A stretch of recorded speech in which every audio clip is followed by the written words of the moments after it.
찾으신 줄 알고 제가 구절을 봉독합니다. 군대 장관과 마병을 보내어 나와 함께 하게 하시기로 내가 강 서쪽에 있는 총독들에게 이르러 왕의 조서를 전하였더니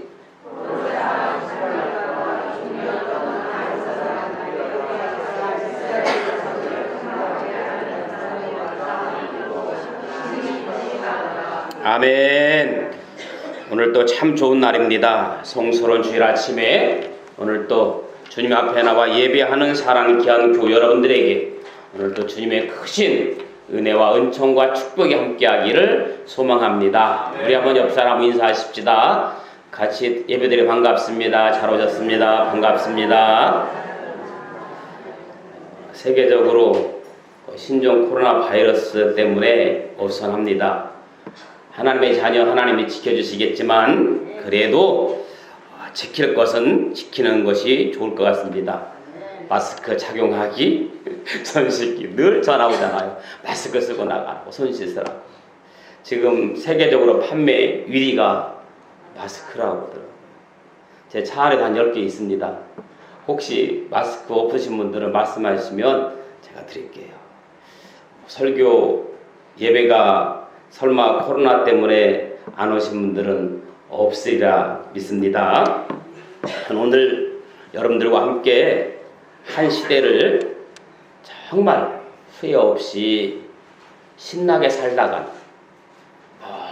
멋지게 살다간, 인생을 멋지게 마무리한 느헤미야를 통해서 오늘 저와 여러분들도 멋지게 쓰임받는 비결을 함께 생각해 보려고 합니다.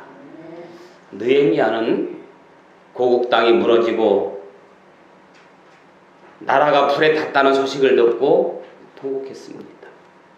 오늘 우리가 진정 필요한 것이 있다고 하면 통곡하고 자복하고 회개하는 겁니다. 메마른 눈물을 회복하는 거예요. 느헤미야는 무너져가는 나라를 위해 금식하며 통곡하며 기도했습니다. 여러분, 오늘 우리 귓전에 무너지는 소리들이 얼마나 크게 이곳저곳에서 들려지고 있는지 모릅니다. 믿음이 무너지는 불신앙의 소리들이 들려옵니다. 교회가 무너지는 낙심과 절망의 소리들이 들려옵니다. 정치가 무너지는 소리가 들려옵니다. 경제가 무너지고 기업이 무너지는 소리들이 들려옵니다. 심지어는 가정이 깨어지고 무너지는 소리들이 얼마나 크게 들려오는지 모릅니다. 청년들이 몰락하고 무너져가고 있어요. 선생님들은 교실이 무너지고 수업이 무너지고 교육이 무너졌다고 한탄합니다. 이때 우리가 해야 할 일이 있다고 하면 느헤미야처럼 나라를 위해서 통곡하며 교회를 위해서 기도하는 일인 줄로 믿습니다. 왜냐하면 기도하는 사람에게는 불가능이란 있을 수 없기 때문입니다. 할렐루야. 마가복음 9장 23절에 할 수 있거든이 무슨 말이냐? 믿는 자에게는 치 못할 일이 없느니라. 우리가 기도하면, 내가 기도하면 기도하는 나 자신이 제일 먼저 변화되어지는 거예요. 할렐루야. 내가 왜 변화되어지지 않느냐? 바꿔 얘기하면 기도하지 않기 때문에 변화되지 않는 겁니다. 내가 기도하면 제일 먼저 기도하는 사람이 변화되어집니다. 그리고 내가 해결할 수 없었던 그 문제, 환경이 변화되기 시작해요. 할렐루야. 걱정거리가 태산 같았는데 기도하고 보니까 나도 모르게 서서히 문제가 해결되는 줄로 믿습니다. 그 문제가 비록 해결되지 않는다 할지라도 문제를 가능케 하는, 능히 감당하고 이겨낼 수 있는 힘이 우리에게 주어지게 되는 줄로 믿습니다. 유명한 로렌스 고울드라는 사람은 이런 말을 합니다. 세계는 원자폭탄에 의해서가 멸망되는 것이 아니라 사람의 이기심에 의해서, 절망에 의해서 멸망될 것이다 라고 얘기했어요. 세계가 원자폭탄에 의해서 멸망될 것이 아니라 사람의 이기심, 절망에 의해서 세계는 멸망될 것이라고 이야기했어요. 유명한 역사학자 아놀드 토인비는 문명을 연구하다가 결론 내리기를 지구상에 찬란하게 꽃을 피웠다 멸망해 갔던 21개의 문명 가운데 19개의 문명은 외부적이 아니라 내부적인 문제로 멸망했다고 결론을 냈어요. 항상 우리 그러잖아요. 저건 멀리 있는 게 아니라 내 주위에. 항상 간첩은 내 안에 있어요. 금년에도 사단은 어김없이 여러분을 유혹할 거예요. 실패가 문제가 아니라 실패감이 문제더라고요. 마음이 문제예요. 믿음이 문제예요. 우리는 사탄에게 과감히 단호하게 전쟁을 선포하십시오. 사단! 너는 나를 절대로 건드릴 수도 무너뜨릴 수 없는 존재다. 나를 건드렸다가는 너는 어떻게? 초전박살날 것이다. 사랑하는 귀한 교우들, 신정교회 성도들을 건드렸다가는 너는 뭣도 뼈도 못 조일 것이다. 사단에게 선포하고 외치십시오. 아멘. 내게는 무슨 힘? 기도의 힘이 있고 내 배후에는 하나님이 역사하고 계시기 때문에 할렐루야. 내게는 무슨 힘? 기도의 힘이 있고 내 배후에는 하나님이 역사하고 계시기 때문에 할렐루야. 여러분, 우리가 빌빌거리면서 하는 신앙생활은 주님의 뜻이 아닌 것 같아요. 하나님이 기뻐하지 않습니다. 세상 살아갈 때 하나님의 자녀들이 비실비실거리는 것 하나님의 계획 아닙니다. 생각해 보세요. 내 자녀가 사회생활을 하거나 학교생활을 할 때 당당하게 신나게 멋지게 생활하면 얼마나 내가 뿌듯해요. 자식 낳은 것 뿌듯할 거예요. 그런데 내 자녀가 사회생활을 하거나 학교생활을 할 때 비실비실 신마리도 없이 맨날 얻어 터지고 다니면 얼마나 열받겠어요. 속된 말로 패 죽이고 싶죠. 여러분, 2020년 캐런다 숫자를 바꾸는 것이 중요한 게 아닌 것 같아요. 벌써 한 장 찍고 2월로 넘어갔잖아요. 카렌다 숫자를 바꾸는 것이 중요한 게 아니라 우리의 마음을 바꾸고 생각을 바꾸고 믿음을 바꿔야 됩니다. 할렐루야. 그래서 심리적인 패배감에서 일어나야 됩니다. 우리는 이 심리적인 것들이 얼마나 중요한지 몰라요. 싸워보지도 않고 이미 심리적인 패배감에서 일어나야 됩니다. 절망감을 극복해야 됩니다. 자존감을 극복해야 됩니다. 제가 어렸을 적에 동네 어른들을 따라서 이 마을 보리밭에 가서 보리를 힘차게 발로 밟으며 여기저기 걸어 다녔던 기억이 나요. 왜 밟았는지도 몰라. 어른들 따라다녀서 하여튼 보리밭을 그 쌍난 것들을 막 밟았어요. 보리밭에 보리를 밟아주는 것은 왜 그럴까요? 보리 싹이 죽으라고 밟는 것이 아니라 다 뿌리를 깊이 박고 새봄을 더 힘차게 맞이하라고 밟아주잖아요. 그렇습니다. 지금 내가 밟혔다고 내 인생이 마지막이 아니에요. 한 번 내 스타일이 망가졌다고 해서 내가 한 번 밟혔다고 해서 영원히 망가지고 영원히 밟히지 않습니다. 오늘의 절망이 내 인생의 끝장이 아니잖아요. 보리는 밟힐수록 더 뿌리를 깊이 내리고 새봄에 더 힘차게 자라나듯이 여러분, 지난 한 해 동안의 실패가 새 시대의 실패가 아니라 지금 이 순간에 넘어져 있다고 해서 그 자리가 여러분의 자리가 아니라 한번 무너진 것이 여러분의 영원한 자리가 아니잖아요. 넘어진 그 자리에서 먼지를 툭 털고 새롭게 일어나시기 바랍니다. 어리석은 사람은 넘어진 돌불에 또 돌불에 계속 그 돌불에 넘어진 게 어리석은 거잖아요. 반복되는 실수가 어리석은 거잖아요. 어둠을 바라보던 눈을 열어서 하늘을 바라보시기 바랍니다. 아무것도 날 도울 사람이 없다고요? 전능하신 하나님이 여러분을 도와주실 줄로 믿습니다. 여러분, 세상 사람이 돕는 것보다 하나님이 도와줘야 정확하고 빈틈이 없는 거예요. 시편 17편 8절에 있는 말씀 보니까 나를 눈동자같이 지키시고, 할렐루야, 무엇같이? 눈동자같이 지키시고 주의 날개 그늘 아래서 감추사 일어나 걸어라. 내가 어떤 힘? 새 힘을 주리니 일어나 걸어라. 내가 너를 도우리라. 나의 등 뒤에서 나를 도우시는 주, 그분을 찬양하며 그분께 영광 돌리는 삶을 살아갈 수 있기를 축복합니다. 따라합시다. 신나게 준비하자. 신나게 걸어가자. 신나게 달려가자. 할렐루야. 무엇 하든지 간에 신나게. 오늘 성경을 읽어보면 하나님께서는 느헤미야를 쓰시기 위해서 먼저 판을 깔아 놓으시고 돗자리를 깔아 놓으시고 멋지게 신나게 준비해 놓으셨어요. 하나님은 준비된 그릇대로 쓰시잖아요. 아멘. 그 누구도 쓰레기통하고 밥그릇하고 바꿔서 사용하는 사람 없어요. 유광단지하고 국그릇하고 바꿔서 사용하는 사람은 없습니다. 제발 이런 말 들고 싶어요. 나이가 들수록 추하게 늙어가지 말고 신나게 늙는다고 말하지 않고 뭐라고 하죠? 그렇지요. 익어간다고 합니다. 한번 따라합시다. 제발 추하게 늙어가지 말고 우리 신나게 익어갑시다.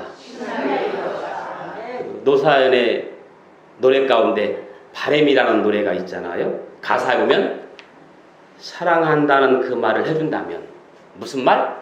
사랑한다는 그 말을 해준다면 나는 사막을 걷는다 해도 꽃길이라 생각할 겁니다. 우린 늙어가는 것이 아니라 조금씩 익어가는 겁니다. 이 가사가 너무 좋아요. 그래도 제가 이 곡이 발표되자마자 노사연 씨에게 전화를 걸었어요.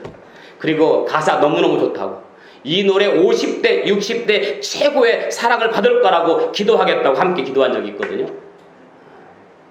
그렇습니다. 사람이 늙어가는 것이 아니라 조금씩 익어가듯이 오늘 우리 신앙도 조금씩 익어갔으면 좋겠어요. 할렐루야. 우리의 기도가 조금씩 익어갔으면 좋겠어. 우리의 인격이 말씀 가운데 그러다가 푹 익어가는 거예요. 할렐루야. 여러분, 익지 않은 조기는 비린내가 나요. 아무리 맛있어도. 그러나 잘 익으면 맛이 있어요. 제가 식혜를 좋아하잖아요. 감주를 좋아하는데, 그런데 식혜도 그 집에서 만든 푹 엿기름으로 진하게 익혀질 때 식혜의 맛이 나잖아요. 우리 제발 갈수록 변질되지 말고 푹 좀 익어갑시다. 아멘. 사골 국물이 가마솥에 어떻게 푹 끓여질 때 뭐가 나와요? 그렇죠. 진국이 나오잖아요. 사골국말 진국이 아니라 사람도 진국이어야 되잖아요. 우리 가마솥에 푹 끓여진 진국이 나오듯이 제발 우리의 신앙이 갈대 신앙이 아니라 변함없는 진국의 신앙이 될 수 있기를 축복해요. 나도 내 신앙을 잘 몰라. 얼마나 답답합니까? 오늘 본문 말씀인 느헤미야 2장을 조금 설명하면 이런 내용입니다. 이스라엘 백성이 바벨론 포로 생활을 하다가 하나님의 은혜로 예루살렘으로 돌아오게 되는데, 그 당시 바벨론 포로 귀환 자들의 지도자가 세 사람이 있었어요. 1차 포로 귀환을 주도한 지도자가 스룹바벨입니다. 이 스룹바벨은 예루살렘에 돌아와서 무너져 내린 예루살렘 성전을 재건하는 일에 하나님에 의해서 쓰임받은 선지자가 스룹바벨이에요. 그 다음에 2차 포로 귀환을 주도한 지도자가 제사장 겸 율법학자인 에스라입니다. 여러분이 아는 것처럼 에스라는 예루살렘으로 돌아와서 엉망진창이 된 이스라엘 백성들에게 신앙개혁운동을 일으킨 사람이 에스라 선지자예요. 그리고 3차 포로 귀환의 지도자가 오늘 본문에 나오는 느헤미야인데, 느헤미야는 어떻게 했느냐? 재건된 이스라엘의 든든한 방비, 안정된 생활을 위해서 필요했던 예루살렘 성벽을 재건하는 일을 주도적으로 감당했던 선지자가 오늘 느헤미야입니다. 자, 하루는 이 하난이라고 하는 사람이 느헤미야에게 찾아와요. 바벨론에 찾아와서 느헤미야에게 유다 예루살렘의 형편을 전해주게 되었습니다. 그런데 이 하나니가 느헤미야에게 예루살렘 형편을 전해주는데 다 듣고 나니까 예루살렘 상황이 한마디로 말해서 비참한 그 자체입니다. 느헤미야 1장 3절 말씀에 의하면 예루살렘 사람들이 큰 환난을 당하고 있을 뿐만 아니라 능욕을 받고 있고, 예루살렘 성은 허물어진 채로 방치되어 있고, 성문들은 불탄 상태에 있다는 것이었습니다. 중요한 사실은 느헤미야 선지자가 이 말을 듣는 순간, 하나님의 말을 듣는 순간 자기 민족과 조국의 아픈 현실로 인해서 며칠 동안 웁니다. 그 말을 듣고 너무 며칠 동안 슬피 울 뿐만 아니라 하나님을 향하여 금식하며 기도했어요.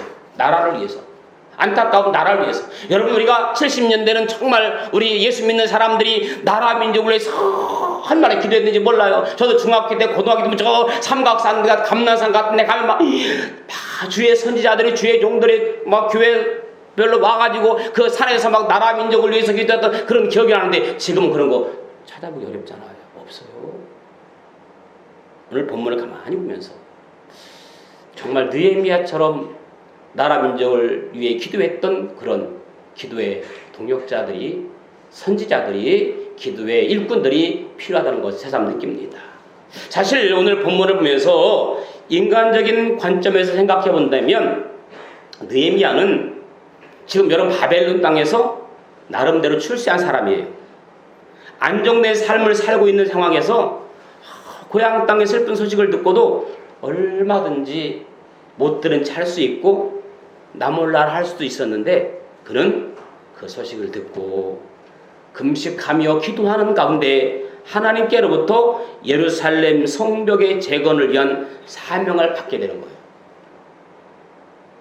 느헤미야는 혼자만 편안하고 행복하게 살아가는 삶보다는 자기 동족과 함께 나라와 민족을 위해서 고난받는 삶을 선택하기를 기도 중에 결단합니다. 그러니까 느헤미야는 그 미스바 기도 운동을 통해서 위기에 처한 이스라엘 민족을 구해냈던 사무엘 선지자처럼 하나님 앞에 기도함으로써, 또 다른 위기 가운데 처해 있던 자기 민족 이스라엘을 구원해내는 중요한 시대적 사명을 감당했던 사람이 느헤미야입니다.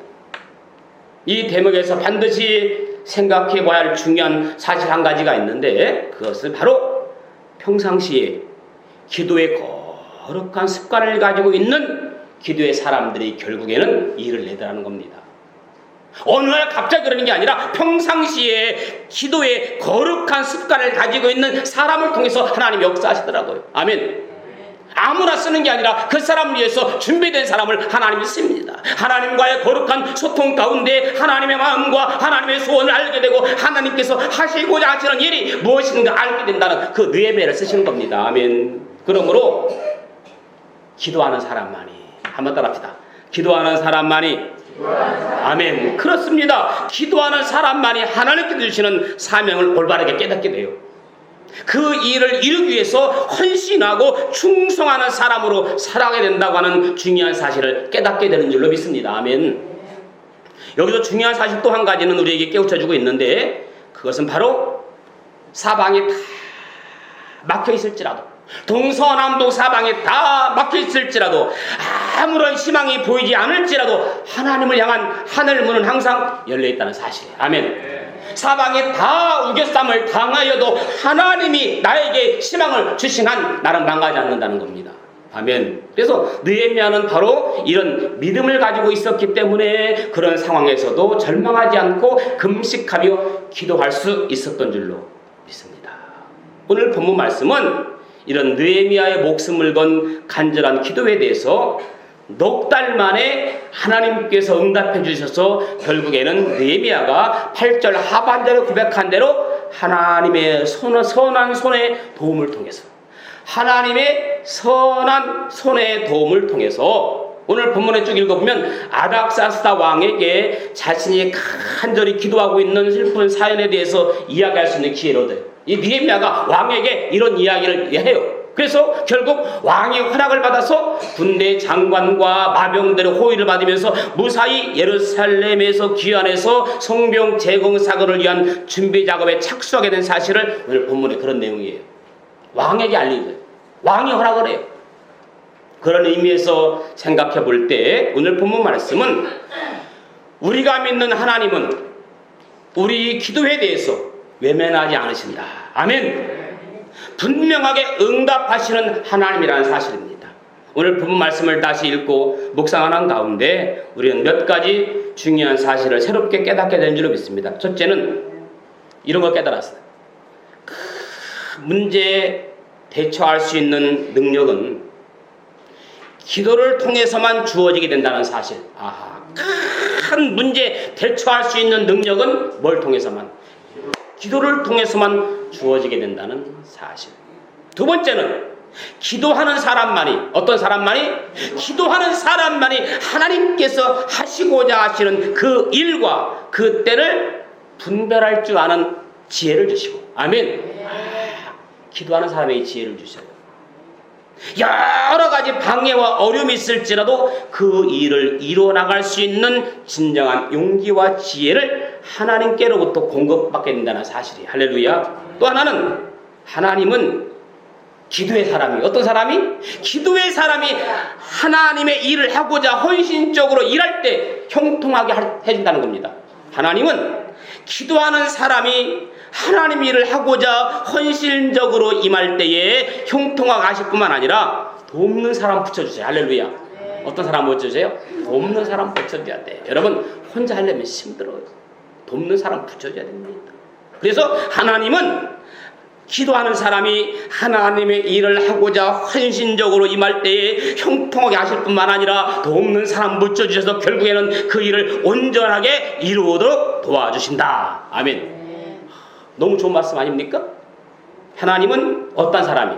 기도하는 사람이 누구 일을 하고자 할 때, 하나님의 일을 하고자 할 때 헌신적으로 임할 때 형통하게 하실 뿐만 아니라 어떤 사람 붙여줘요? 돕는 사람 붙여주셔서 결국에는 그 일을 온전히 이루도록 도와주신다는 사실이 오늘 느헤미야를 통해서 알 수가 있어요. 여러분, 한 번밖에 살지 못하는 인생, 어떤 사람이 신나게 사는 인생일까?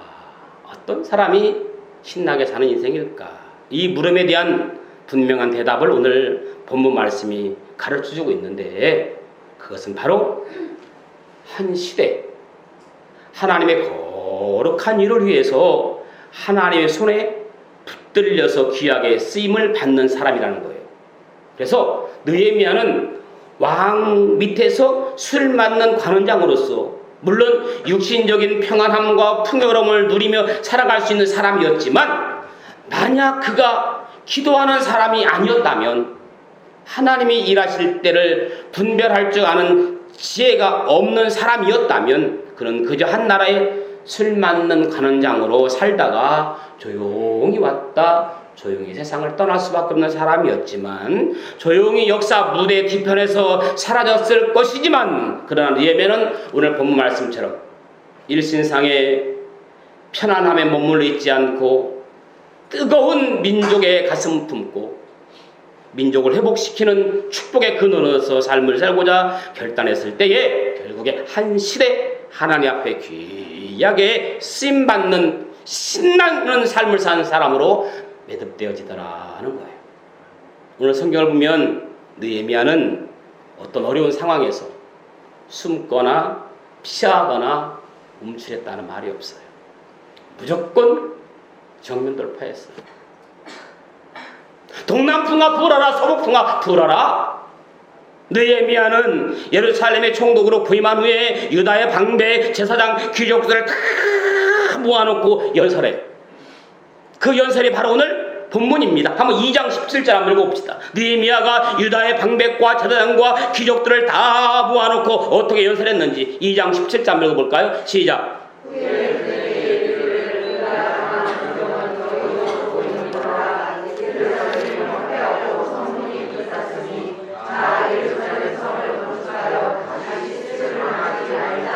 아멘. 여러분, 이게 무슨 말입니까? 예루살렘을 건축하자는 거예요.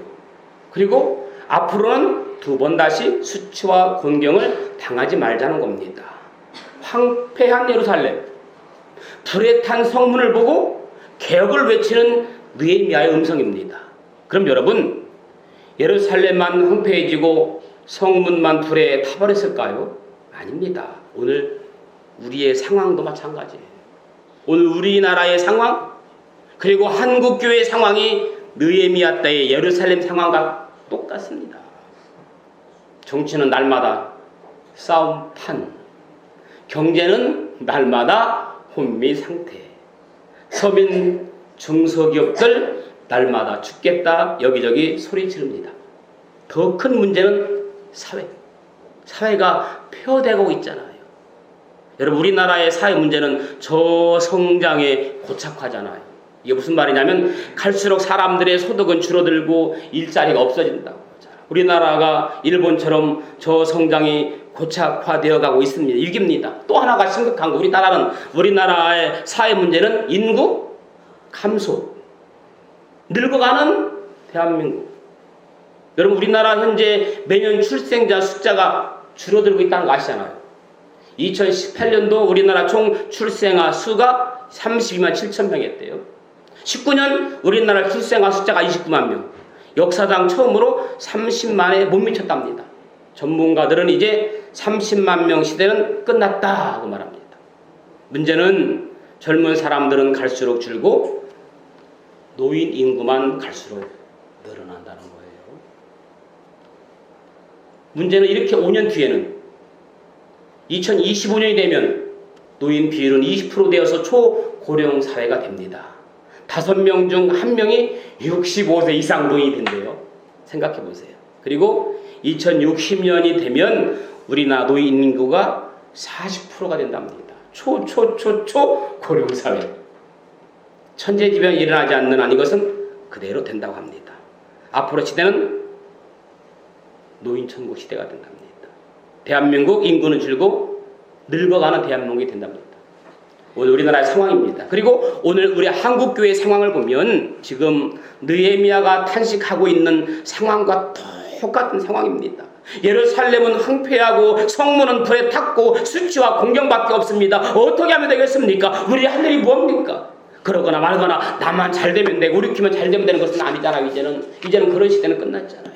오늘 우리의 위기에 대한 해결책이 뭘까? 오늘 본문을 보면 느헤미야는 예루살렘 성을 건축하자고 말을 합니다. 예루살렘 성을 건축하자.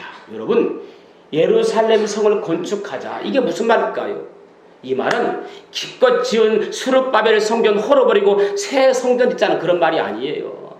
뭐 시시하게 조그만 교회가 더 크게 성전 건축하자는 그런 의미가 아닙니다. 이 말은 하나님께로 돌아가는 거예요. 아멘. 하나님만이 살 길이라는 거예요. 우리가 망하게 된 것은 하나님 떠나서 망하게 된 것이고, 우리가 다시 사는 것은 다시 하나님께로 돌아가는 것이다, 이 말이에요. 하나님께로 돌아가자. 따라합시다. 하나님께로 돌아가자. 여러분, 우리가 찬양하잖아. 주께의 날마다 가까이, 주께로 가까이, 주께로 가까이. 하나님께로 돌아가자. 이것이 느헤미야만 외친 게 아니에요. 호세아 6장 1절을 보면 호세아도 오라 우리가 여호와께로 돌아가자고 외쳤어요. 예레미야 애가 3장 40절을 보면 예레미야 애가도 우리가 우리의 행위들을 조사하고 여호와께로 돌아가자라고 외쳤어요. 에스겔 37장에 보면 사는 길은 여호와께로 돌아가는 길이라고 에스겔 선자로 외쳤어요. 사는 길은 여호와께로 돌아가는 길이라. 이게 한둘입니까? 성경은 수천 번도 더 하나님께로 돌아가는 것이 사는 길이라고 말합니다. 맞습니다. 우리가 살 길, 우리가 수치를 벗어나는 길, 오늘 우리가 우리의 문제에서 벗어나는 길, 그것은 예루살렘 성전을 건축하는 것입니다. 바꿔 말하면 하나님께로 돌아가는 것입니다. 말씀으로 돌아가는 것입니다. 그 길만 우리가 신나게 사는 길이라고 말씀하고 있습니다. 다시금 주님 품으로 돌아오는 역사가 일어나기를 축복합니다. 밤하늘의 별은 어두울수록 더 빛이 납니다. 상황이 절망적일수록 희망을 품고 절망을 극복하면 그 사람은 더욱 세상에 빛나는 사람이 되는 거거든요. 오늘 성경에 나오는 느헤미야는 그래서 희망의 사람이에요. 어떤 사람? 희망의 사람. 아무리 세상이 절망적이고 황폐해도 느헤미야의 마음속에는 나는 희망의 사람이다. 희망을 강조했습니다. 어려워도 여러분, 사는 사람은 사는 길이 있어요. 2장 12절 말씀 한번 같이 읽어볼까요? 시작. 내 하나님께서 내가 무엇을 할 것인지 내 마음에 주신 것을 내가 아무에게 말하지 아니하고 밤에 일어나 남편과 사람과 함께 나갈새 내가 다른 짐승 외에는 다른 짐승이 없더라. 아멘. 하나님께서 예루살렘을 위해서 내 마음속에 주신 것이라고 말씀하고 있습니다. 느헤미야는 자신의 나라를 재건하기 위한 희망을 가졌습니다. 꿈이 없는 백성은 망한다고 했습니다. 그러나 꿈이 있으면, 희망이 있으면 그 사람은 산다고 했습니다. 사막에 있을지라도, 오아시스에 있을지라도 항상 거기는 샘솟는 겁니다. 비전, 꿈, 사명, 소망, 희망을 갖는 거예요. 여러분, 부모가 싸우는 집에 태어났다면 그 집을 싸우지 않는 행복한 집으로 바꾸어야겠다는 희망을 가져야 되잖아요. 사람들은 태어날 때부터 흙수저로 태어났다고 비관하는데 인생의 차이는 수저 차이가 아니라 꿈의 차이입니다. 꿈의 크기가 인생의 크기가 좌우되는 거예요. 꿈에 우리의 미래가 만들어가는 겁니다. 꿈꾸는 자들이 성공하고 꿈꾸는 자들이 좋은 세상을 만들어가는 겁니다. 할렐루야. 와트는 끓는 물주전자를 바라보다가 전기기관차에 대한 꿈을 꾸었고 전기기관차를 인류에게 선물해 주었잖아요. 뉴턴은 사과나무에서 사과가 떨어지는 것을 보고 만유인력의 법칙에 대한 꿈을 꾸었잖아요. 라이트 형제는 하늘을 나는 꿈을 꾸다가 비행기를 만들었어요. 10살 때 아인슈타인은 교장 선생님으로부터 너는 절대 나중에 어른 구실 못할 것이라고 가혹한 말을 했지만 아인슈타인은 꿈을 꾸며 과학의 세계관을 바꿨잖아요. 여러분, 물려받은 재산이 없다고, 연줄이 없다고, 학벌이 없다고, 꿈도 없는 것은 아니에요. 기아자동차의 창업자가 김철호 씨라고 하더라고요. 그가 막노동을 하며 살아가던 20대 청년 김철호 씨는 자전거 안장을 만들면서 자동차를 만드는 꿈을 꾸었고 기아자동차 창업자가 되잖아요. 맞죠, 장모님? 아니, 기아자동차 다니는 사람보다 제가 더 잘해요. 아니, 그렇게 돼 있더라고요. 세상에서 성공한 사람들의 가장 일치하는 공통점은 꿈입니다. 자신 안에 뿌리할 기적의 씨앗은 꿈입니다. 꿈의 씨앗을 품으면 꿈이 자라요. 하나님 말씀하십니다. 빌립보서 2장 13절에 너희 안에서 행하시는 이는 하나님이시니 자신의 기쁘신 뜻을 위하여 너희에게 소원을 두고 행하게 하시나니. 아멘. 하나님은 절망적인 상황에서도 우리에게 희망을 주십니다. 비전을 주십니다. 꿈을 주십니다. 요셉에게 꿈을 품게 하시고 이루시는 하나님, 아브라함에게 꿈을 주시고 이루시는 하나님, 다윗에게 꿈을 품게 하시고 이루시는 하나님, 바울에게 꿈을 주시고 이루시는 하나님, 그 하나님은 저와 여러분들의 꿈도 반드시 이루어 주실 줄로 믿습니다. 아멘. 시편 145편 19절에 그는 자기를 경외하는 자들의 소원을 이루시며 또 그들의 부르짖음을 들으사 구원하시리로다. 부르짖음을 들으시고 구원하시리로다. 느헤미야는 백성들에게 꿈을 심어줬어요. 할 수 있다고 골목골목 다니면서 외치기 시작했습니다. 일어나자고 외쳤어요. 부러진 성을 수축하자고 외쳤습니다. 깨어진 가정 회복되어자고 외쳤습니다. 침체된 한국교회 다시 부흥의 불길이 솟아오를 것이라고 외쳤어요. 무너졌던 기업들마다 새 힘을 얻게 될 것입니다. 낙심된 백성들이 희망을 얻게 될 것입니다. 말씀 마무리할게요. 2020년 우리 모두가 아무리 어렵고 아무리 불안이 날지라도 신나게 그리고 기도하면서 열심히 달려갑시다. 할렐루야. 주님, 사랑하는 교우들에게 꿈을 주시고 희망을 주셔서 다시금 부흥의 물길이 일하게 하여 주옵소서. 그래서 저들의 삶이 신나는 삶, 축제의 삶, 감사의 삶이 되게 하여 주옵소서. 예수님의 이름으로 기도합니다. 오늘 말씀을 생각하면서 우리 같이 주님 앞에 결단에 기도하기를 원합니다. 이 시간 다 같이 가슴에 손을 얹고 결단하는 시간 갖도록 합니다. 오늘 주신 말씀 묵상하며 느헤미야가 눈물이 나와 소원했던 것처럼 느헤미야의 눈물이 나의 눈물이 되기 원합니다. 느헤미야의 통곡이 나의 통곡이 되기 원합니다. 말씀을 생각하면서 다 같이 기도하기 원합니다. 우리 찬양팀은 찬양을 불러주시고 성도들은 가슴에 손을 얹고 결단하는 시간을 갖도록 합니다. 오늘 말씀 생각하면서 주님, 느헤미야의 눈물이 나의 눈물이 되기 원합니다. 느헤미야의 통곡이 나의 통곡이 되기 원합니다. 주님 축복하옵소서.